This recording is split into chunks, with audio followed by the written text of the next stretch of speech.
NJ Productora presenta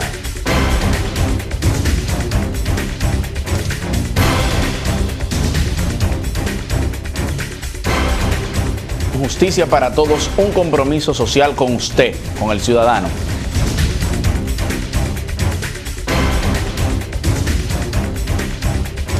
Tengamos un conocimiento más acabado de cuáles son nuestros derechos, cuáles son nuestras garantías.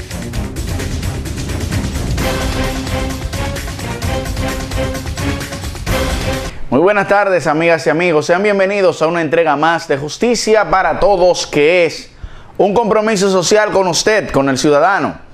En esta tarde vamos a continuar con el desarrollo de lo que tiene que ver con el estudio o el conversatorio que estamos teniendo con lo que es esta nueva ley, este proyecto de ley que es el Código Penal de la República Dominicana, que nos regirá, esperamos nosotros, en este año, a los fines de poder satisfacer las necesidades de los ciudadanos. En ese sentido, estamos abordando un sinnúmero de principios que resguardan la parte principal del capítulo 1 del Código Penal. Primero hablábamos del artículo 1, que consagra la supremacía de la Constitución.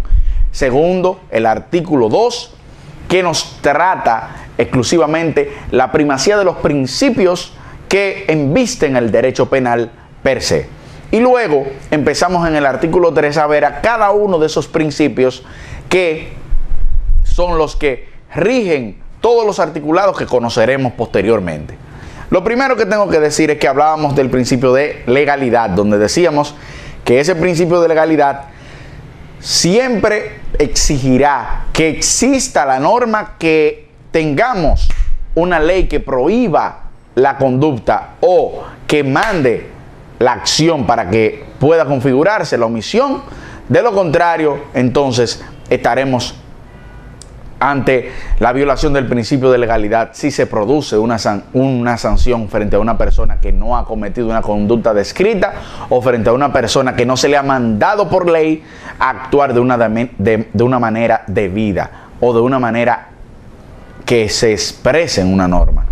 Entonces, en ese sentido, damos paso al segundo principio. El segundo principio que establece esta norma es el siguiente, y dice así nuestro Código Penal, nuestro proyecto de Código Penal en su artículo 3, numeral segundo. Principio de interpretación restrictiva. La ley penal es de interpretación estricta. Se prohíbe el uso de las analogías, la interpretación extensiva de las normas penales, salvo que favorezcan a la persona del imputado o subyúdice o la que cumple condena. Y ahora vemos por parte ese artículo. Lo primero que dice es que la ley penal es de interpretación restrictiva o estricta. Cuando te dice que la ley penal, o sea, esta ley penal, este código penal, es de interpretación estricta y que por tanto el uso de las analogías o interpretaciones extensivas está prohibido, lo que establece es que nunca el juzgador, el juez, el fiscal que acusa, el abogado del querellante, el abogado de la defensa, que pretende acusar a un individuo de un hecho criminal, lo podrá hacer de manera analógica, de manera extensiva.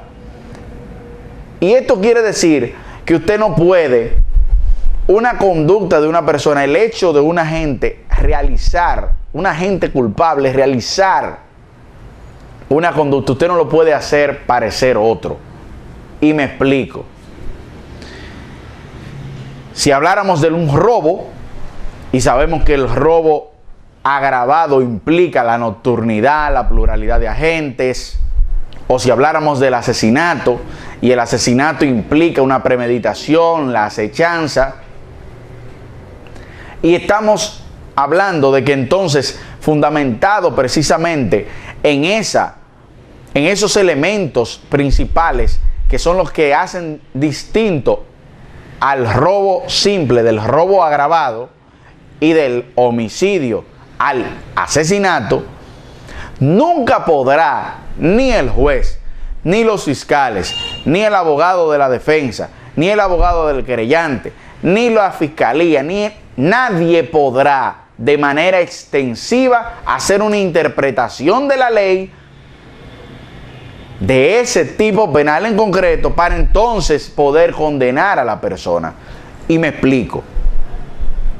Cuando existe un artículo de un código penal, ese artículo consagra especialmente una conducta, establece una conducta. La persona que sustrae la cosa de otro se hace reo de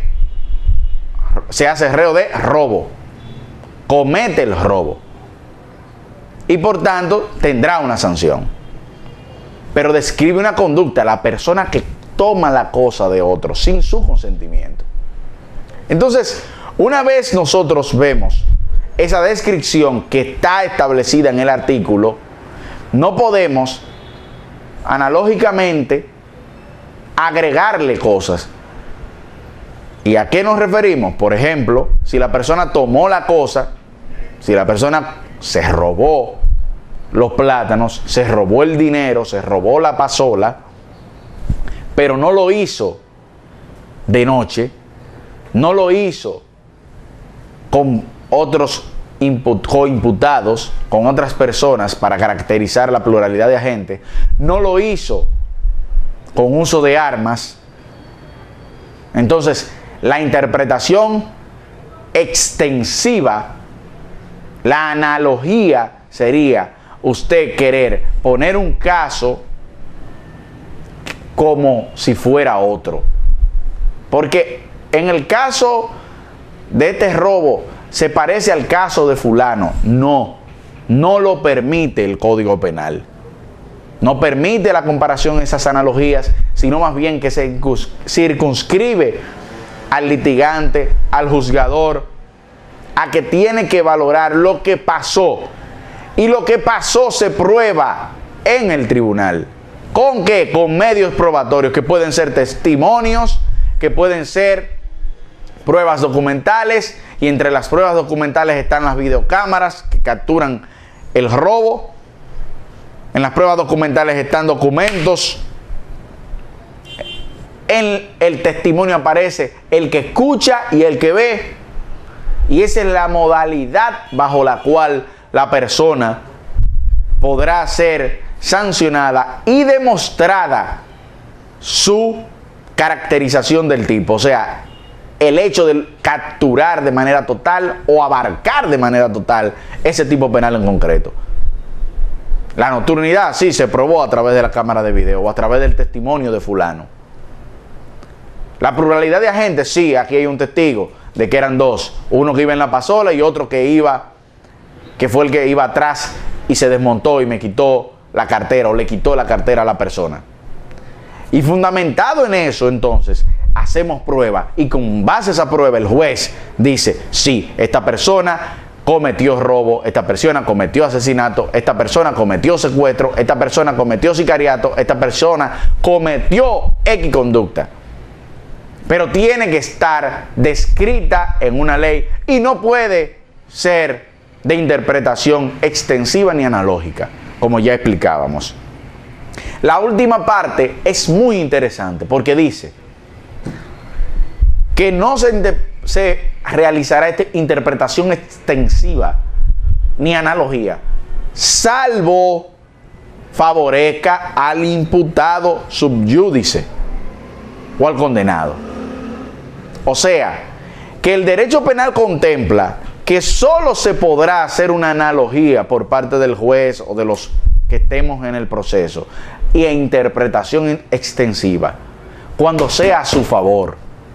Y esto precisamente porque viene a empalmarse con un principio vital del derecho penal, que es el principio de la presunción de inocencia, que lo establece ¿quién?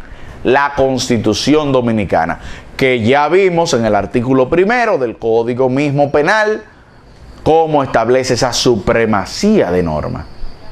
Y por tanto, fundado en eso, fundado en esa supremacía de ese principio de presunción de inocencia, nosotros tenemos que cualquier norma que venga, que esté vinculada a un hecho punible o que esté estableciendo una conducta, valorarla, analizarla, interpretarla a favor del imputado. Es un mandato de la ley, es un mandato de la Constitución, es un mandato de uno de los principios que rigen el Código Penal de la República Dominicana, así como los códigos penales de toda Iberoamérica y del mundo. Será hasta aquí que llegaremos hoy a lo que es este tema del principio de restrictividad o el principio de interpretación estricta de la norma penal. Y el próximo jueves, Dios por delante, estaremos viendo otro de los principios del Código Penal de la República Dominicana, el proyecto de Código Penal que será norma en nuestro país próximamente, y valoraremos lo que es el principio de la irretroactividad de la ley penal en la próxima sección. Será hasta el próximo jueves, donde tendremos una entrega más de Justicia para Todos, que es un compromiso social con usted, con el ciudadano.